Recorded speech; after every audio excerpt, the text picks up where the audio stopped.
De las venas. Mientras que los reyes tienen venas. Buenas tardes. No he salido, Prieto, no, me he dado cuenta después. Lo que ocurre es que me había aparecido una pantalla extraña. Bien, comenzamos nuestra primera tutoría del segundo cuatrimestre de Fundamentos de Psicobiología. Y tenemos a Juan Luis, pero que te saludo, pero que no puedo hablar contigo. Bien, buenas tardes a todos. Bienvenidos. Y muchos ya estábamos aquí desde la hora anterior. De manera, y seguimos con nuestros compañeros en la distancia. Tenemos a Pizá, García y Tugores. Y también Prieto. Muy bien. Buenas tardes a todos. Vamos a comenzar nuestra andadura de este segundo cuatrimestre. Y quería preguntaros, aunque ya habéis hecho algún comentario respecto a Fundamentos de Psicobiología, primer cuatrimestre, ¿os habéis examinado? Sí, ¿verdad? ¿Y había muchos problemas de tipo genética de poblaciones este año? Pues, bueno, pero comparado con lo que hubo el año pasado, hubo un montón. ¿No era el año pasado que hubo muchísimos? Muchos, había muchos. Bien. Voy a presentaros, escuchad, vamos a hablar ahora de varias cosas, ¿eh? Recordad que es una asignatura con la que tenemos que llevar prácticas y bastantes cuestiones que debemos organizar, ¿eh? Bien, entonces, vamos a presentar la asignatura. Tengo el plan de acción tutorial del segundo cuatrimestre. Esta semana voy a colgar ese plan de acción tutorial que ahora os muestro, lo cuelgo en el foro de Baleares. Luego, después de haber visto este plan de acción tutorial, vamos a comentar el calendario de las prácticas, porque también quiero colgaros el calendario de las prácticas en el foro, pero antes de ello, pues comentaros algo y consensuar algo con vosotros. También sabéis que yo tengo que hacer una solicitud para las prácticas, ¿no? Tengo que hacerlo por una vía formal y correcta, que es que a través de un formulario que tenemos los tutores, pues hacer la solicitud y seguramente no habrá ningún problema, es decir, nos lo van a autorizar. Pero bueno, tengo que hacer la solicitud. Y luego tengo que saber, sí, comprar los sesos. Bien, tenemos el libro, que es el mismo que en el primer cuatrimestre, ¿vale? O sea, no hay libro nuevo. Bueno, es agradecer que ya sabemos por dónde vamos. Casi, ¿verdad? Bien, y los contenidos son los 7 siguientes capítulos que vamos a tener en el mismo libro. El mismo libro que teníamos, llegamos del capítulo 1 al 7 y ahora pues vemos el capítulo 8, sistema nervioso central, la organización anatomofuncional. Aquí es donde yo os decía que probablemente tengamos tiempo de ver la formación reticular esta tarde, si nos queda tiempo, ¿eh? Bien, el capítulo 9, desarrollo del sistema nervioso. Estos dos capítulos, el 8 y el 9, nos van a servir para preparar la práctica del encéfalo de cordero, de laboratorio. En el tema 10 ya es el desarrollo del sistema nervioso y pasamos a los siguientes capítulos, donde tendríamos los sistemas sensoriales, todos los sistemas sensoriales, después los sistemas efectores, que son los sistemas motores, también el sistema nervioso autónomo, el sistema neuroendocrino y por último tendríamos el sistema psiconeuroinmunología. Y el 10, sí, la filogenia, correcto. Que no sé si lo he nombrado la filogenia, creo que no lo he nombrado. Lo he nombrado, sí, ¿eh? Sí. El desarrollo, sí, como desarrollo. Sí, parece, sí. Entonces nos quedan estos 7 capítulos, que parece que tienen que ser pocos, pero son largos y muy densos, ¿eh? Sobre todo el tema del desarrollo. Ah, no. Pues lo explicaremos otra vez, no te preocupes. Vale, bien, yo encuentro que son capítulos muy bonitos, pero son muy densos, es verdad, ¿no? son densos, hay que estudiarlo mucho, mucho. Y si hay alumnos que a veces han hecho enfermería y quieren hacer psicología, los que vienen de enfermería lo llevan adelantado. La verdad es que los que vienen de enfermería se nota que tienen ya más base, o los que vienen de algunos otros tipos de formaciones. Pero si habéis hecho acceso para mayores de 25 años y habéis hecho biología, también se nota que tienes un poco más de base. Pero si no llevas base o la tienes muy antigua, pues hay que ponerse al día y volver a estudiar todo, y entonces son densos, la verdad es que sí. Bien, el libro, aquí teníamos bibliografía básica, el mismo, o sea que salvados, tenemos todos el libro. Pruebas de evaluación continua. Bien, para la realización de las actividades prácticas presenciales se consultará el siguiente texto. Es el librito lila, pequeñito, que todos conocéis, que voy a poner aquí para que lo vean nuestros alumnos. ¿Os acordáis de este? Muy bien. Quiero decir a los alumnos que no pueden asistir a tutorías, algunos que se suman a la webconferencia en directo, que nos van siguiendo. Yo sé que hay algunos alumnos que ven la grabación con posterioridad, entonces no los puedo saludar. Y sé que hay algunos que a lo mejor no lo ven tampoco, evidentemente. Quiero recordar que las pruebas de actividades prácticas, las PECs, son voluntarias. Son presenciales. Yo sé que hay gente que quiere hacerlas. El otro día me escribió una muchacha pidiéndome qué día y fecha íbamos a hacer la práctica.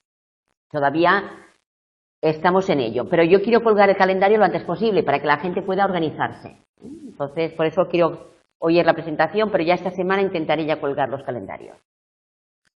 Entonces, recordaros eso, que son voluntarias, que podéis aprobar la asignatura sin la PEC. Hay que dedicarle más tiempo a estudiar. La PEC te da 0,50 y 0,50 por cada una de las dos, puedes sacar hasta un punto, y esto va muy bien cuando tienes una nota mediana, que no llegas al 5, pero ya has hecho la PEC. Te viene fantásticamente bien. Lo que pasa es que también le dedicas tiempo y horas a la PEC. Si no tienes tiempo y no puedes venir, no os preocupéis, no hagáis la PEC y estudiáis más para aseguraros el examen. ¿De acuerdo? Bien, el librito pequeño es el que nos rige para las actividades, para la metodología de la práctica. Voluntarias presenciales se llevarán a cabo en el centro asociado de la UNED y serán coordinadas y supervisadas por el profesor tutor. En esas prácticas sí que yo pongo la nota de las prácticas. Decíamos antes que en la autoasignatura, Psicología de la Emoción, no había que entregar las prácticas ni al equipo docente ni al tutor. Simplemente hacerlo, estudiarlo, porque te puede servir para el examen, porque habrá preguntas en el examen correspondientes a las prácticas. Pero en este caso, en fundamentos, hay que colgarlo, ya lo sabéis, hay que colgarlo en el cuestionario online, las fechas correspondientes, y previamente a realizar el cuestionario y colgar las respuestas, tenemos toda una parte de estudio de campo, de trabajo, o bien en el laboratorio. Ahora os contaré de qué van un poquito las prácticas del segundo cuatrimestre.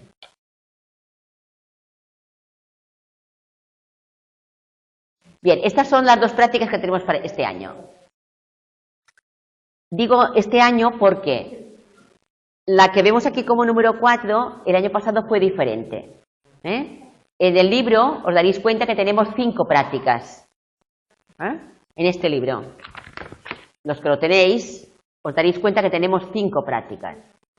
Entonces, cada año el equipo docente indica cuál será esa cuarta PP. Si será la percepción táctil en los dedos de los pies, sensibilidad táctil, o si será el estudio del reconocimiento de rostros dependiendo del nivel hormonal, de las hormonas. Sí, ya lo sé, lo he puesto aquí, míralo. El año pasado tuvimos anatomía macroscópica del encéfalo de cordero y tuvimos percepción táctil, que nos teníamos que pinchar los dedos de los pies con los ojos tapados en el aula. Fue muy divertido, sí. Ahí con los ojos... Bien, este año tenemos influencia de las hormonas sexuales sobre la valoración del rostro humano. Ya sabéis que cuando colguemos el calendario, tendremos las fechas para realizar y lo haremos seguramente en el aula 7, como en el primer cuatrimestre, como en cada ocasión en que nos hemos reunido para la práctica. La primera sesión siempre es informativa. Vamos a explicar detenidamente en qué consiste la práctica. Aquí simplemente yo he puesto, trabajaremos formando pequeños grupos en el laboratorio, aquí en el centro, realizando cortes y reconociendo estructuras encefálicas de los sesos de cordero. También tendremos que preparar una disolución para que se compacte el tejido de los sesos, porque si no los sesos ya sabéis que quedan espachurrados y si tenemos que hacer cortes tienen que estar un poco durillos. Entonces les pondremos formol con agua destilada, una mezcla mínima de formol para el agua destilada. Muy bien. Y esa práctica la haremos aquí en el laboratorio. La práctica APP4 consistirá: la primera sesión informativa realizaremos toda la información, la segunda tendremos que venir con los ordenadores, tendremos que intentar ya pasar, formar los grupos, enviar, sabéis, los datos y pasar el test. Y la tercera sesión siempre es preparación del cuestionario. Muy bien, aquí ya estamos de acuerdo todos y los que nos escucháis creo que también. Bien, en la ejecución de las actividades prácticas seguiremos el calendario marcado por el equipo docente y que podéis encontrar en la plataforma virtual. Quiero decir, una cosa es el calendario nuestro, porque a veces cuando hablo de calendario puede haber...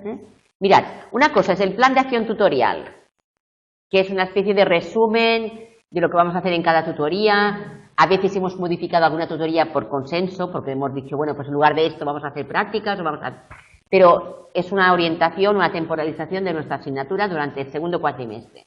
Y se recogen incluso fechas de exámenes, las PES, la bibliografía básica, de qué forma se evalúa, en qué consiste el examen, ¿de acuerdo? No tengo las preguntas, porque si no también os las pasaría, todavía no las sé, pero bien, si las... No, yo no las sé, ¿cómo voy a saber el examen de qué pondrán? Bien, sería una parte de la planificación del estudio. Otra cosa es el calendario de las prácticas, que yo tengo que solicitar que nos autoricen a realizarlos en horas fuera de las tutorías, en horas externas de nuestras tutorías, y que tengo que solicitar a dirección y después os lo cuelgo, inmediatamente os lo cuelgo en el foro, donde ya tenemos las fechas y las horas. Pero ese calendario de prácticas nuestro tiene que ir en consonancia con el calendario que marca el equipo docente que tenéis colgado en el menú de la izquierda de la asignatura. Y ahora os pongo aquí para los que no habéis hecho prácticas en el primer cuatrimestre pero queréis hacer en el segundo, por ejemplo. Ese calendario lo cuelga el equipo docente, no lo cuelgo yo, y marca las fechas de cumplimentación del cuestionario y de entrega de los trabajos. Por lo tanto, tenemos que en nuestro calendario acoplarlo al marcado por el equipo docente. Vale. Esta semana, sí, el del equipo docente ya está colgado desde el principio de año, pero el del calendario para nuestras prácticas de segundo cuatrimestre, esta semana. Sí. Hoy que estamos miércoles, pues igual el viernes. No, tengo algún jueves. Algún jueves y algún martes. ¿Os va bien o no? Es que no puedo... Sí, pero martes yo, si tengo que ir a algún... ¿Os acordáis que siempre me pillaban en martes? También por cuestiones de que los encéfalos estén suficiente tiempo sumergidos en formol, he tenido que coger algunos jueves. Y también porque el día 1 de mayo es fiesta y es martes. No sé, he tenido que coger algunos jueves. Luego lo vemos, ahora a continuación lo vemos. No siempre es jueves y no siempre es martes. 7:30, siempre 7:30. Siempre, la hora sí que siempre la misma. Para no liarnos más.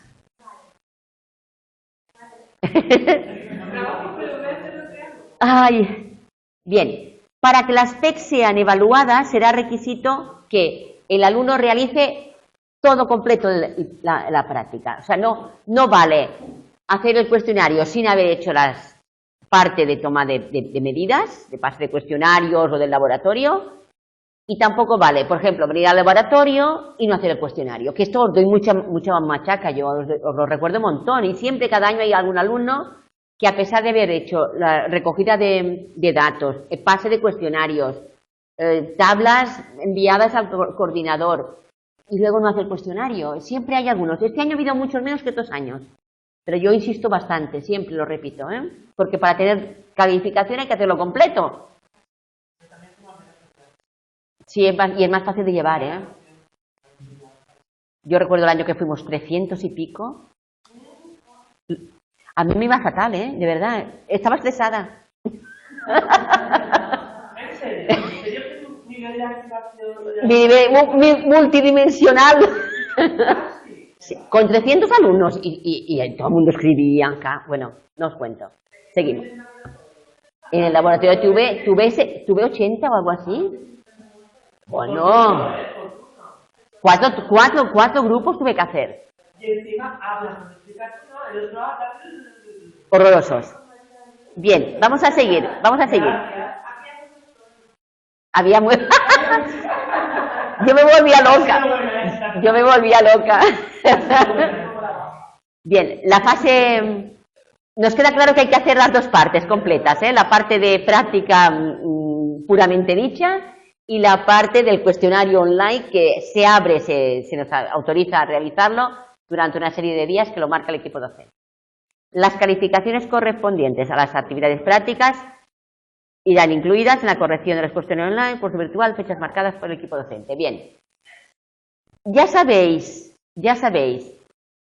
que la práctica, la nota de la práctica, si os sumase a las pruebas presenciales de enero o de mayo, pasa a septiembre.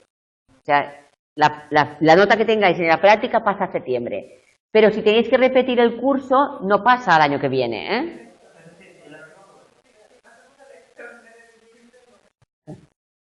Vale, entonces, se incorporará la calificación de cada prueba presencial, incrementando la nota hasta un 10%, es decir, hasta un 1, 10% sobre 10 es un 1, siempre que la nota sea igual o superior a 4.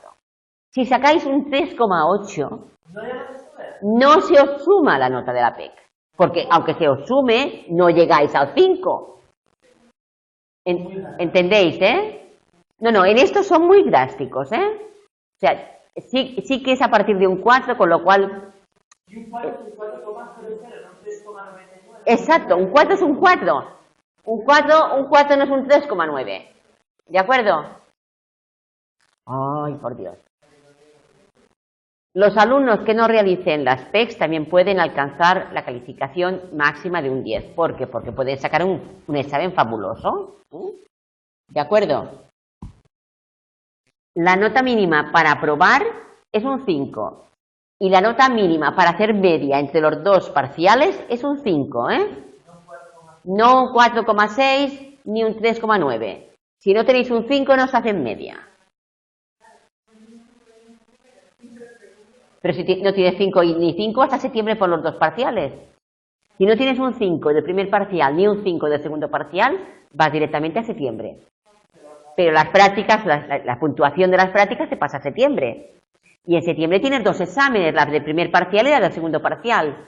Ay, sí, quiero recordaros, porque me acuerdo hace algunos años, una alumna se fue a examinar y se fue a un parcial.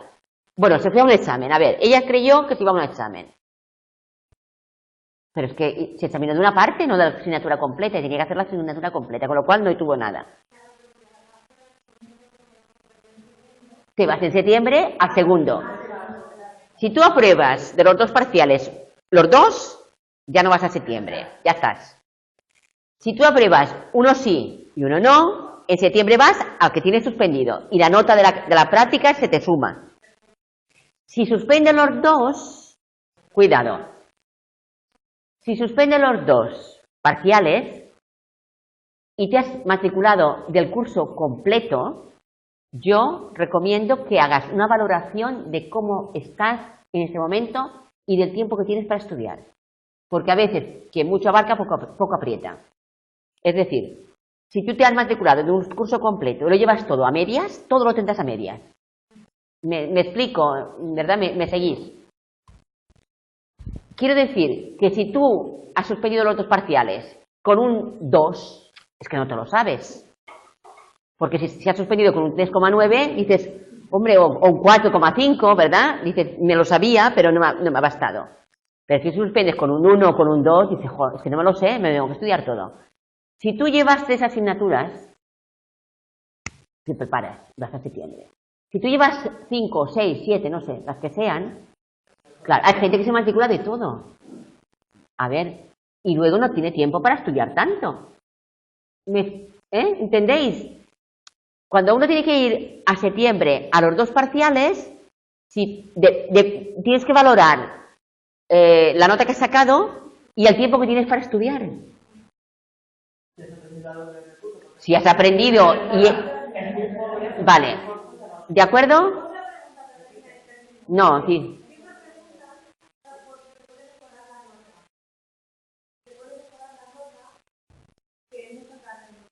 Se puede hacer, ¿verdad? Sí, sí. Pero es en acceso, aquí yo no sé si se puede hacer. En acceso sí. En acceso, pero en carrera no lo sé. Creo que no. Pues en carrera creo que no. No. En acceso sí. Acceso para mayores de 25 años. Y acceso para mayores de 45 años. Pero en carrera no me suena a mí esto. No. Bien, y te guardan la nota para el mismo curso, ¿eh? Pero no para el curso del siguiente. Tienes que examinarte de las dos partes. Tienes... Correcto, no hay un examen global, son dos exámenes. ¿Por qué son dos exámenes y no un examen global? Pues porque puede haber gente que tenga un parcial aprobado y otro suspendido, o al revés. Claro, no puede hacer un global porque ¿qué haría la persona que tiene suspendido solo un parcial? ¿Tendría que examinarse del examen global? No. Por eso se diferencia un parcial y otro parcial. La gente va al parcial 1 o al 2, a ninguno o a los dos. Pero el global que te dura 4 horas. ¿Eh? Sería una locura, sí. Ah, yo quería volver para atrás. Bueno. Sí, se unirá. Mirad.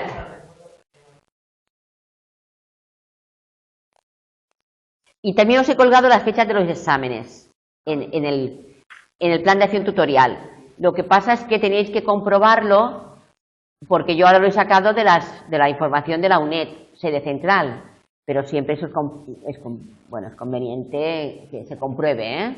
Por si acaso. Bien, entonces vamos a concretar aspectos.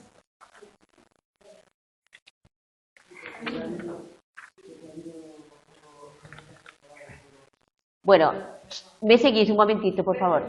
Venga, os recuerdo, tenemos un calendario que cuelga el equipo docente que nos marca las fechas del cuestionario online, y las fechas en que tendremos que enviar las tablas de los cuestionarios que habían pasado para percepción de rostros, según el nivel hormonal, la influencia de las hormonas en la valoración del rostro humano. De las prácticas luego hablaremos en su momento.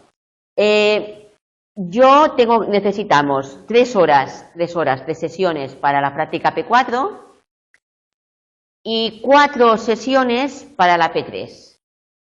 Digo 4 porque las 2, la segunda, que es la realización de la práctica en sí misma, siempre a veces hemos hecho incluso 4 grupos. El año pasado hicimos 2. Este año no sé cuántos seremos, somos menos, pero yo prefiero hacer grupos más pequeños porque es mucho más... tener un grupo grande en el laboratorio es caótico. Como decía Tony, cuando yo hablo con una mesa, que somos unos cuantos, la otra mesa no para de hablar, es que es increíble, parece que no habéis hablado en la vida. Y yo me acabo afónica. Entonces, aunque sean grupos más pequeños este año porque somos menos, creo que será mejor que hagamos 2 grupos. Y antes de colgarlo, quería preguntaros a los que estáis aquí. Yo he cogido el 8 de marzo, que es un... Es que en marzo tenemos el 1, que es fiesta, el 27 tenemos que poner en remojo los sesos, que es un martes, chicas, claro, como las lentejas. Es que mirad, la primera reunión que tendremos es el 27 de marzo, que es un martes. Haremos la disolución, la disolución, daremos la explicación en el aula 7. Claro, antes de hacer la práctica es en febrero, antes de marzo viene febrero. Venga, ahora tú, 27 de febrero. ¿Qué pasa? ¿Que había dicho marzo?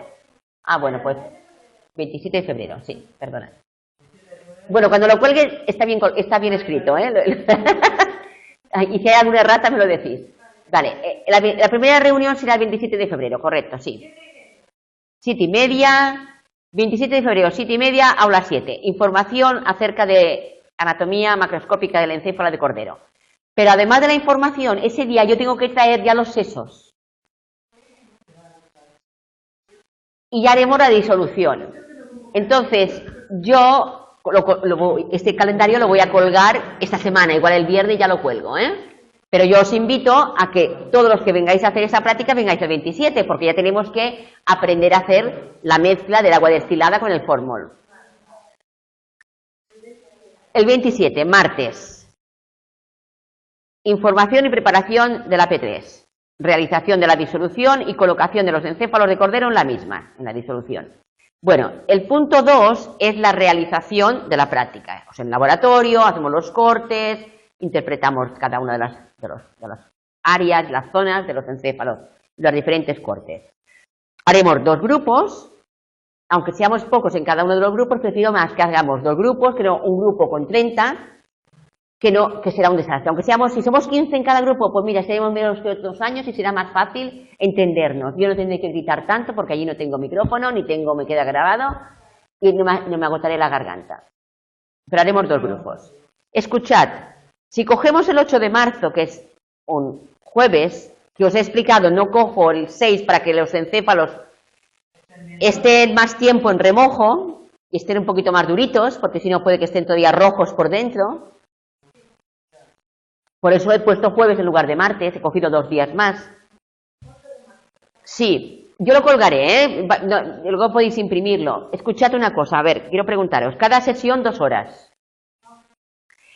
He puesto un grupo a las 9:30 de la mañana y un grupo a las 16:30 de la tarde. Sí. Bueno, a ver, si encontráis que las 16:30 no es bueno, le cambio la hora. Claro, pero ahora ya me estoy viendo yo que todos queréis venir por la mañana. Tú por la tarde podrías. Tú a las 16:30 podrías. Que son 2 horas, 16:30, porque luego valor de química, valor de ambientales. Por eso he cogido una hora prontito para no molestar mucho a lo... Yo tengo que hacer solicitud de este calendario, ¿eh? Os estoy contando esto, pero tengo que hacer solicitud a dirección. ¿Qué os parece 9:30 y 16:30? Porque a veces poníamos por la tarde, a las 17 horas.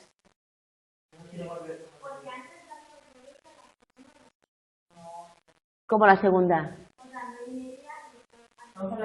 Ah, todas las 2 sesiones por la mañana. ¿Me estás diciendo? No sé, a ver, repite la pregunta. Es que no... ¿Más pronto qué quieres decir? Ah, 3:30. Comer sesos. Perdona, es que... No, te iría mejor. Pero es que tiene que estar... No, pero yo lo hago así porque habrá gente que no pueda venir por la... Los que no pueden por la mañana vendrán por la tarde. Porque hay gente que acaba de trabajar a las 2 o a las 2:30 o a las 3. La gente que es, yo qué sé, la gente que es administrativo. ¿Sabe? Yo lo puse así para que pueda haber gente que, sí, es que si no, es que hacerlo bien para todo el mundo no voy a hacerlo bien para todo el mundo, esto es seguro, es imposible. Pero cuando éramos muchos, Incluso poníamos una sesión a las 7 de la noche, o 7:30, y acabábamos a las 9:30 de la noche, con los sesos. Yo terminaba muerta. No quiero imaginarse, yo creo que te sacas el seso y lo dejas ahí. Sí. Bien, ¿entendéis por qué uno es por la mañana y uno es por la tarde? Para que puedan cruzarse la gente, los que trabajan por la mañana que vengan por la tarde, y los que trabajan por la tarde que vengan por la mañana. Tú me dices las 3:30, pero me temo, no, es una idea, sí, pero me temo que a las 3:30 pueda fastidiar a los que trabajan por la mañana, que son funcionarios, que acaban a las 3 y no les da tiempo a las 3:30 estar aquí, a lo mejor. ¿Sabes? Es que los fastidio más. Yo lo dejo así, ¿os parece? Y cojo jueves y no martes porque así tenemos 2 días más los encéfalos en remojo, en formol, para que se pongan fuertecillo. En su punto. ¿Vale? Bueno, pues ya no os pregunto nada más y esto ya lo solicitaré y en cuanto me digan que sí, os lo cuelgo. ¿Ok? ¿Vale? Qué bien. Qué bien nos llevamos cuando ya sabemos de qué vamos. Porque la primera vez que nos reunimos, ¿os acordáis? Nadie sabía muy bien por dónde tirar. Pero ahora, como ya conocéis la asignatura, ya, bueno, sabéis dónde os metéis.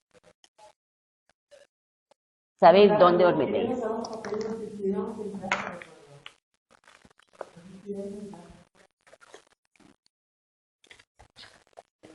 Bueno, ahora voy a guardar estos documentos y ya comenzamos con la materia, ¿eh? Vamos a comenzar con la materia. La materia, me refiero al contenido del texto, ¿eh? Porque hemos acabado ya todo lo que es la parte información, organización. Vamos a nuestro libro de texto, capítulo 8, página 230, perdón, 213.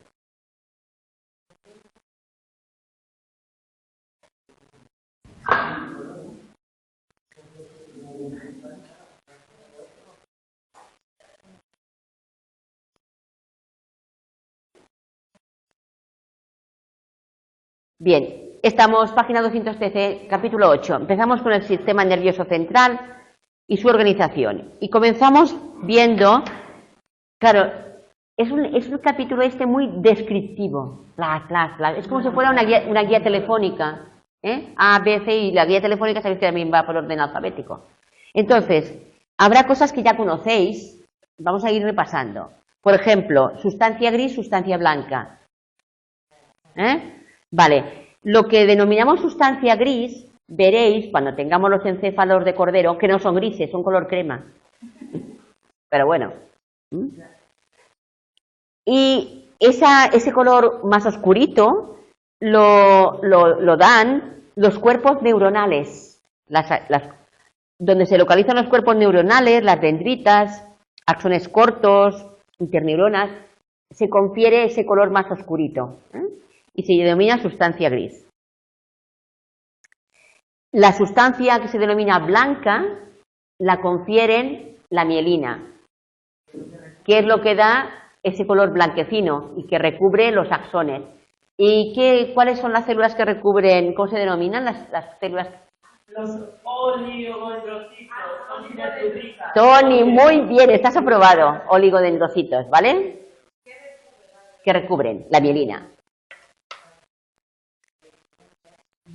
Bien, pues las estructuras neuronales, cuerpos neuronales, confieren ese color de sustancia gris. Tenemos dos tipos de estructuras, las estructuras laminadas y los núcleos.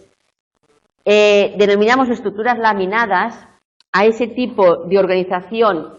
Sabéis que la corteza cerebral tiene esa estructura tipo laminado y tipo columna también. Se van situando las neuronas en forma columnar y en forma laminar. Por tanto, las células organizadas en láminas o capas y tenemos esas grandes estructuras laminadas. Sobre todo, formaríamos dos grandes estructuras que serían los hemisferios cerebrales y el cerebelo. Después, por otro lado, tendríamos los núcleos, que son agrupaciones de neuronas, de muchas neuronas. Bien. Muy bien. Tenemos áreas, zonas más amplias, áreas de Brodmann, ¿os acordáis? Las áreas de Brodmann, las áreas de asociación, zonas más amplias.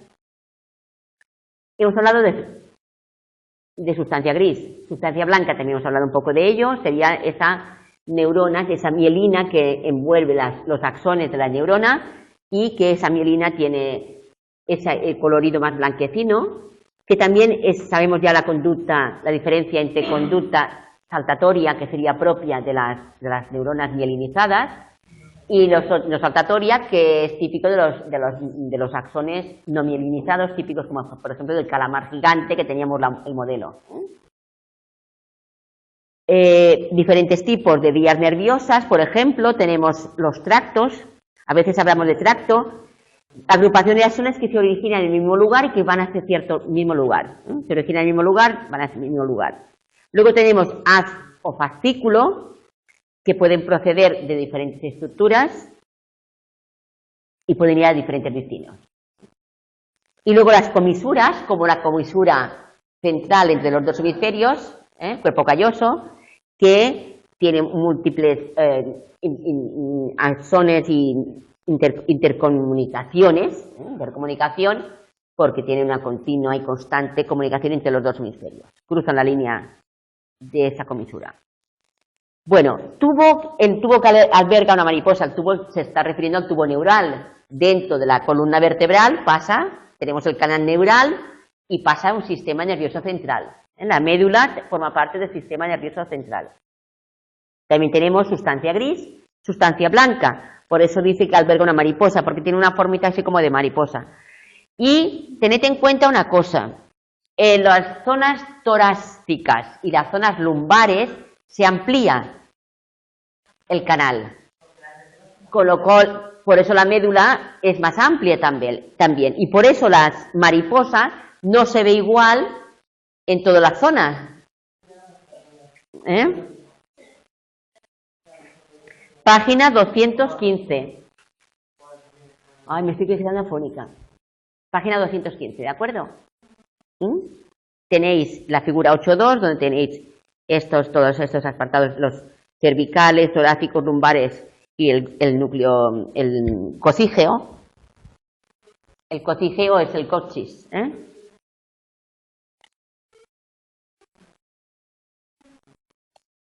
Muy bien. Y la sustancia gris, recordamos que está compuesta por los cuerpos neuronales. La sustancia gris, somas o cuerpos neuronales. Recordamos, entonces, dentro de la forma de mariposa es sustancia gris y el resto es sustancia blanca. Dentro de la sustancia gris es donde tenemos asta dorsal, asta ventral, asta lateral.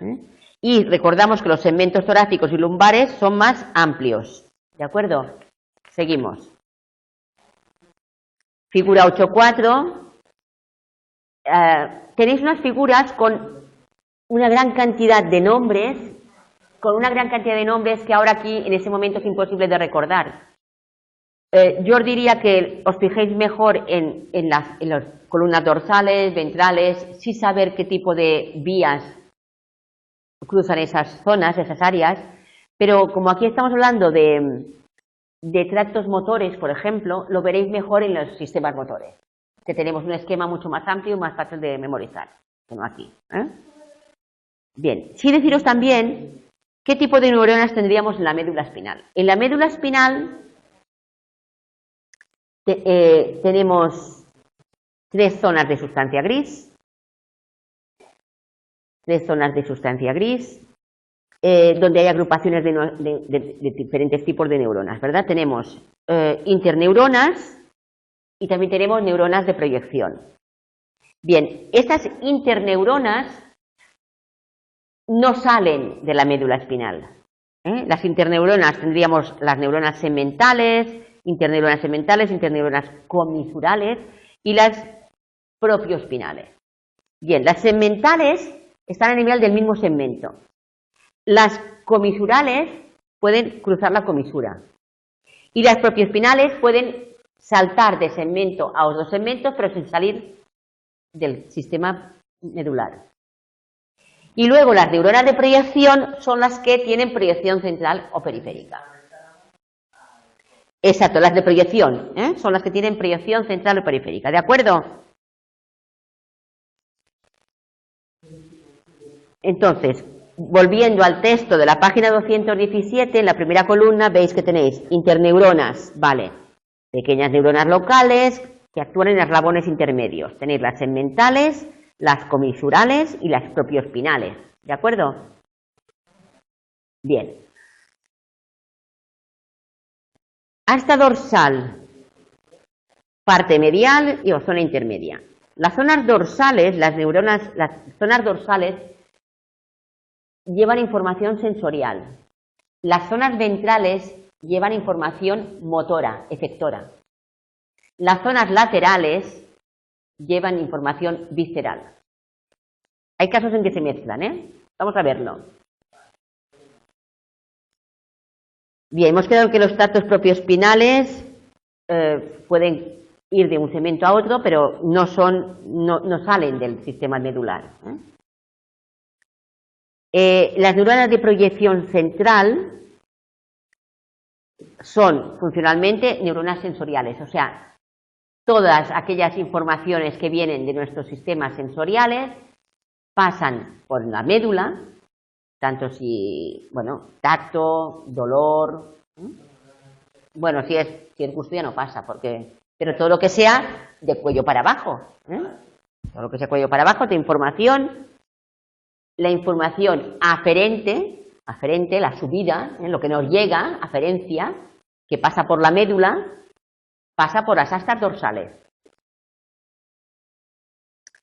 Neuronas sensoriales, somáticas, por ejemplo, ¿no? Reciben información sensorial del tronco, las extremidades. A veces llevan información que decusan, cuando dicen decusan es porque cruzan al otro lado. Cuando decusan, pero bueno, si somos también puede haber las de proyección, que decusan.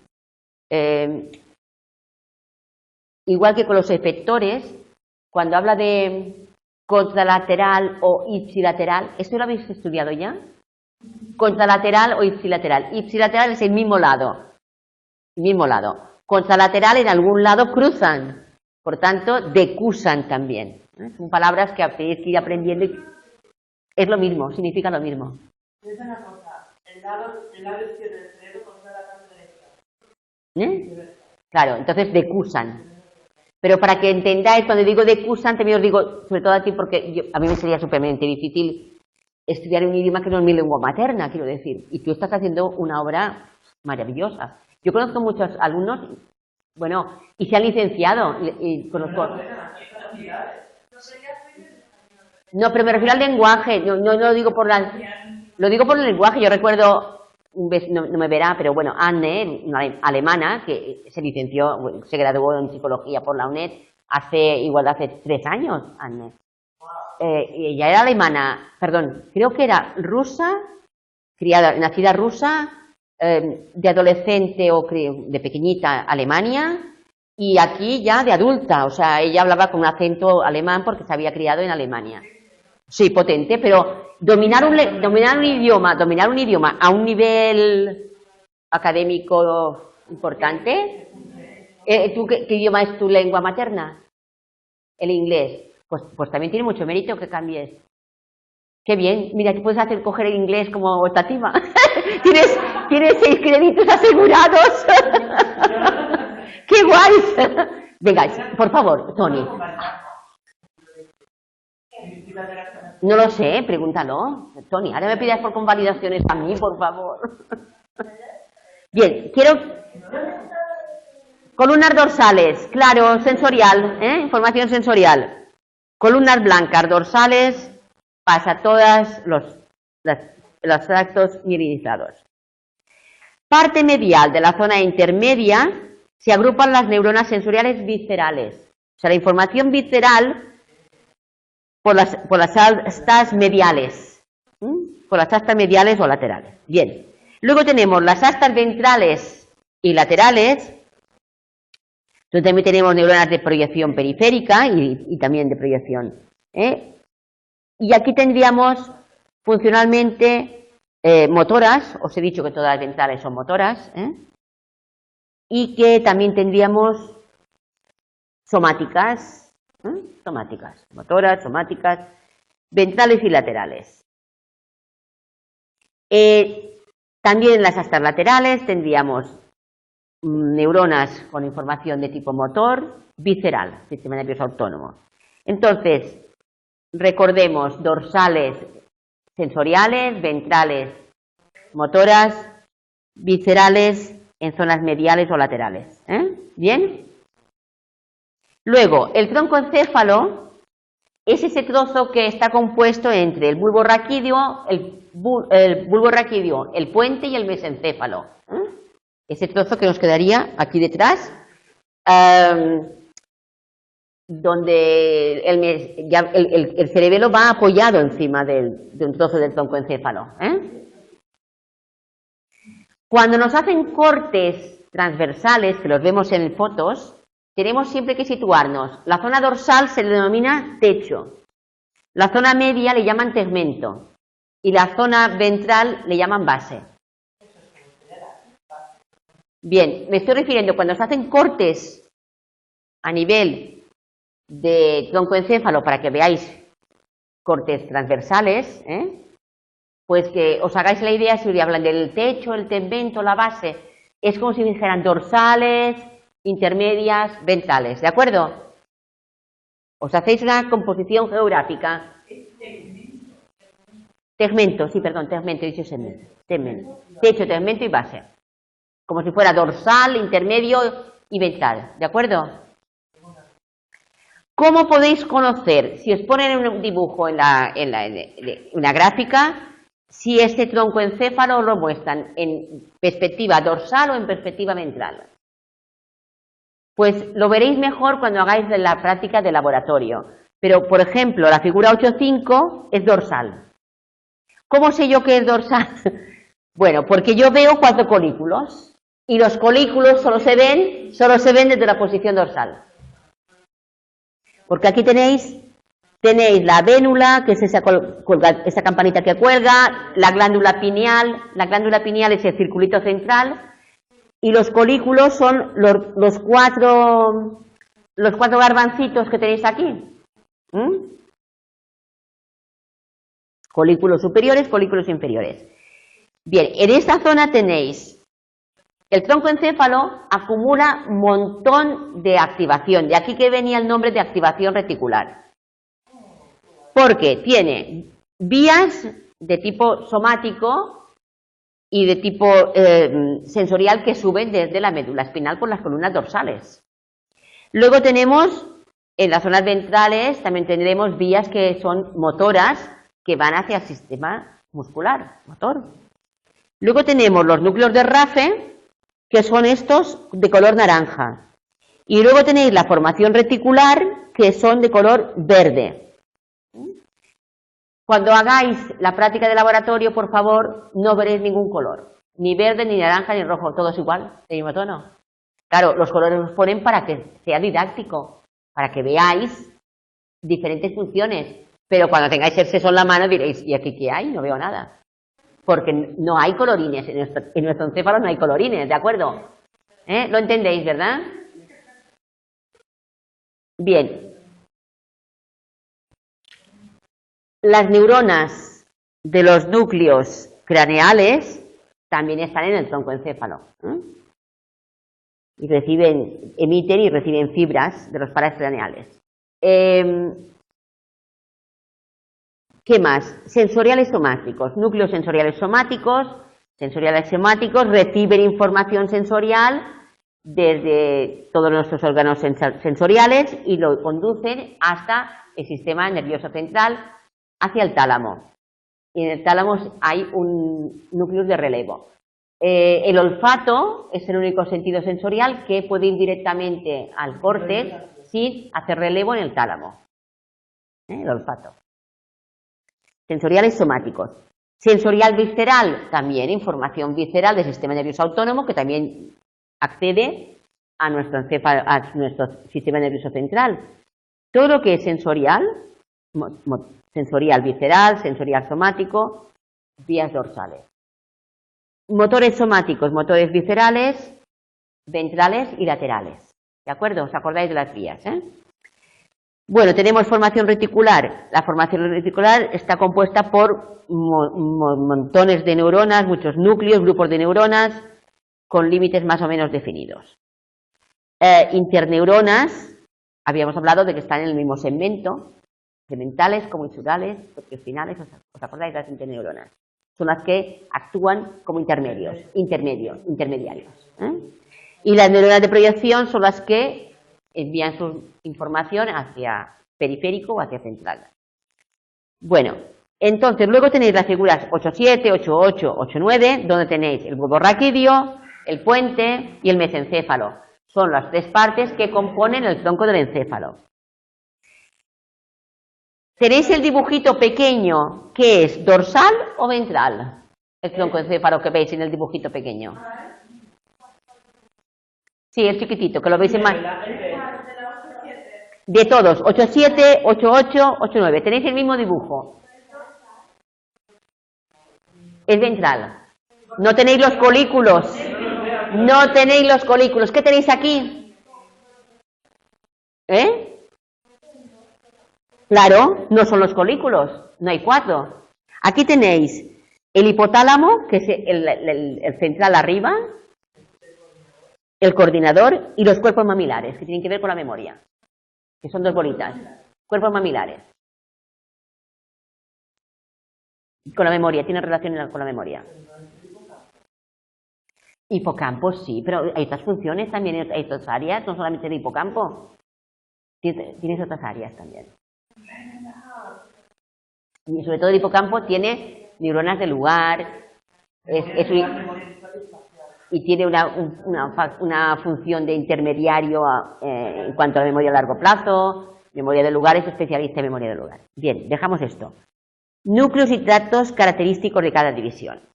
¿Por qué? Porque tanto los núcleos de RAFE como la formación reticular, como las vías somáticas y ventrales, somáticas o viscerales,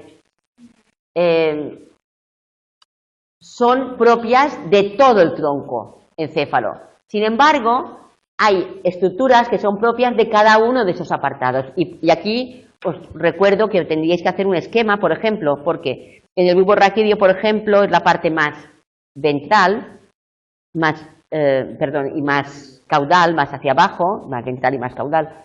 Tendríamos fascículos, el fascículo delgado y cuneado, se unen y forman el lemnisco medial. Tenéis la oliva tiene que ver con el control motor, las pirámides, que son unas estructuras muy laminadas y son blancas, muy blancas, muy blancas.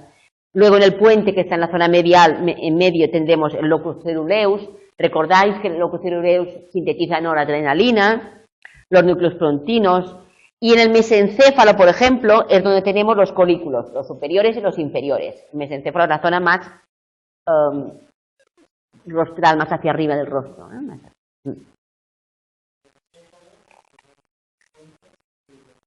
Bien, después, si miramos el mesencéfalo, que hemos dicho que tendríamos esos colículos superiores e inferiores, los colículos inferiores tienen que ver con la información auditiva y los superiores con la información visual. Eso sería en la zona techo. En la zona tegmento, que es la mediana, eso si tuviéramos un corte hecho del troncoencéfalo en la zona del mesencéfalo, en la zona tegmento tendríamos la sustancia gris periacueductal que rodea el acueducto. Y el acueducto sabéis que tenemos sistemas ventriculares, ¿verdad? Tenemos dos ventrículos laterales, el tercer ventrículo y el cuarto, y tenemos el acueducto, es decir, toda la zona del líquido cefalorraquídeo que circula por dentro de nuestro sistema nervioso central. Pues alrededor de ese acueducto periacueductal hay una sustancia gris que integra señales neuroendocrinas, sensoriales y también modulación sensorial y modulación del dolor. Cuando hablamos de modulación sensorial hablamos también de modulación del dolor. También esa zona tegmento tendríamos dos estructuras importantes que tienen que ver con el sistema del control motor, que son el núcleo rojo y la sustancia negra, que no se ven a simple vista. El núcleo rojo, a veces hemos visto un puntingo rojo en el corte coronal de los encéfalos de cordero, pero no sé si ya nos lo imaginamos porque queremos verlo o si realmente a veces se ve y a veces no se ve. Son a nivel de vista, son estructuras muy pequeñas. Muy pequeñas. Bien, el diencéfalo está formado por el tálamo y el hipotálamo. Y también, tanto si habláramos con el tálamo como si hablamos del hipotálamo, tendremos que ver los tres ejes de referencia, de orientación, que serían dorsal ventral, hacia atrás, rostral caudal, o sea, dorsal, por ejemplo, sería, yo vengo mi cabeza, dorsal aquí, ventral aquí, rostral, caudal. Caudal, recordemos que tiene que ver con la cola, tanto sigue hacia atrás. Y luego lateral medial, lateral a los lados, medial en medio. Y entonces hablamos primero imaginamos el hipotálamo. Es imposible que aprendáis todos los nombres, los núcleos del hipotálamo, pero como mínimo que sepáis que hay tres regiones, anterior, tuberal y posterior. Veis que la estructura del hipotálamo es mucho más pequeña. Del hipotálamo surge la pituitaria, veis la adenohipófisis, la neurohipófisis, veis en la figura 8-10. El hipotálamo es este conjunto de estructuras, es pequeño, pero en forma de bolsa, de saco de condor bolsas, tendríamos la adenohipófisis y la neurohipófisis, que es el sistema neuroendocrino. El hipotálamo rige nuestro sistema endocrino. Nuestro sistema endocrino se basa en hormonas. Esto lo veremos más adelante. ¿Y qué más puedo deciros? Por ejemplo, también tendríamos aquí tres zonas que serían paraventricular, medial y lateral, según cómo lo miramos. Paraventricular, medial y lateral. Función del hipotálamo. La función del hipotálamo, sobre todo, es coordinación. Así como el tálamo son núcleos de relevo, que lo veremos después, el tálamo ya lo dejaremos para la semana que viene. El hipotálamo tenemos coordinación de sistemas efectores. Coordinación, centro de control del sistema endocrino, las hormonas, del metabolismo, del equilibrio líquido, de la homeostasis. Y vamos a cerrar aquí porque ya son 32 y nos han avisado de que tenemos que cortar.